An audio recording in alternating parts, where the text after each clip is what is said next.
स्वागत करुच्ची आपण मानकु आज गुरुत्वपूर्ण खबर को दर्शक बंधु वर्तमान राज्य वर्षा वित्पात दूरे जाइछि बात्या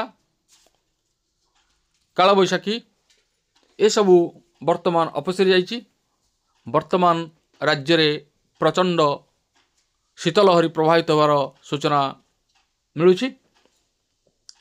वर्तमान आम देखुचे किभଳି भावरे पाग रही कोहला पवन उत्तरा पवन मध्य बहिबा आरंभ कर देछि एवं विभिन्न स्थान रे पारद तलमुहा होइछि फल शीतलहरी जारी रही।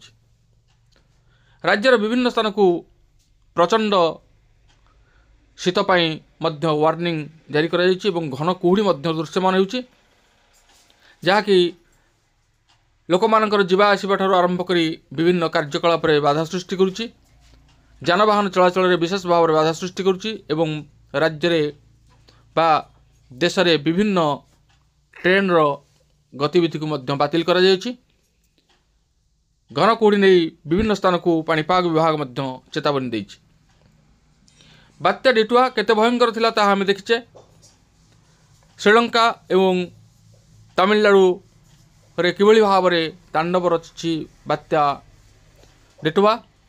तार प्रभाव रे किछि दिन पई शीत उभान हो जाइतिला किंतु पुणी फेरिछि शीत पारद पुणी तलमुहा। तेबे राज्य रे विभिन्न स्थान रे शीतलहरी जारी रहिछि। आगकु मध्य आउरी भीषण शीत हेबार संभावना रहिछि। आगकु आउरी 2 ରୁ 4 डिग्री पर्यंत तापमात्रा खसिबार संभावना रहिछि। पाणीपाग विभाग चेताई दैछि जे ए वर्ष राज्य रे वज्रघात रे 92 जनकर जीवन जाइछि। सर्वाधिक बरगड़ जिले में 10 जनकर मृत्युवरण कर रेकर्ड रही। यह द्वितीय रही कोरापुट जिला। एठारे वज्राघात रे 8 जनकर प्राणहानि घटिता बेले आज गृह सूचना दे राजस्व विपर्य परिचालन मंत्री सुरेश पुजारी गृह रे सूचना दैछन्ति। यापर अनुगुल 7 एवं पुरी बलांगीर बालेश्वर गंजाम झारसुगुड़ा और नुआपड़ा वज्राघात रे 5 जनकर प्राणहानि घटी। सेहीपरि मालकानगिरी और रायगढ़ रे 4 जनकर प्राणहानि घटिथिबा तथ्य दैछन्ति राजस्व मंत्री। बात्या बन्या कालवैशाखी और वज्राघात आदि प्राकृतिक विपर्यय सुरक्षा पाई सरकार विभिन्न विज्ञान सम्मत व्यवस्था मध्य ग्रहण करछन्ति। तेबे आमे देखुचे ए वर्ष मालकानगिरी और रायगढ़ रे 4 जन लेखाएं व्यक्तिंकर वज्राघात मध्य मृत्यु होइछि।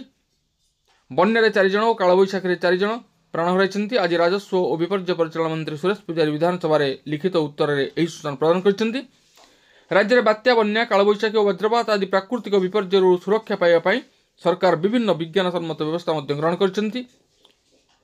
ओएस डमार वैषयिक सहयोगी संस्था RIMES द्वारा मोबाइल आप सतर्क द्वारा होइथिबा मोबाइल आप सतर्क माध्यम रे वज्राघात संपर्क लोक मानकु आगुआ सूचना प्रदान करा जाउछि।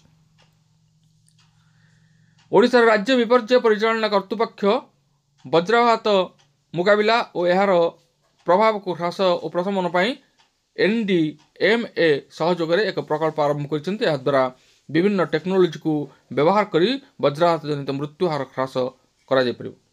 सेहीपरि उपकूलवर्ती अंचल लोक मानकु बात्या बन्या और सुनामी आदि संपर्क में प्राक सूचना पाई केंद्र सरकार जातीय बात्या आपद प्रशमन प्रकल्प अधीन रे बालेश्वर भद्रक केन्द्रापड़ा जगतसिंहपुर पुरी और गंजाम रे प्राक सूचना वितरण व्यवस्था करा जाय अछि। राज्यर गोपालपुर पारादीप ठारे डप्लर राडार स्थापन करा जायथिबा बेले वृष्टिपात बन्या आदि प्राकृतिक विपर्यय पई आगुआ सूचना दिया जाउछि बोली राजस्व मंत्री सुरेश पुजारी सूचना प्रदान करछन्ति। तेबे ए थिला आजिर पाणीपाग संपर्कित एक विशेष गुरुत्वपूर्ण सूचना। आज पई एतिके पुणी देखा हबा आगामी वीडियो रे। रहुछि धन्यवाद नमस्कार।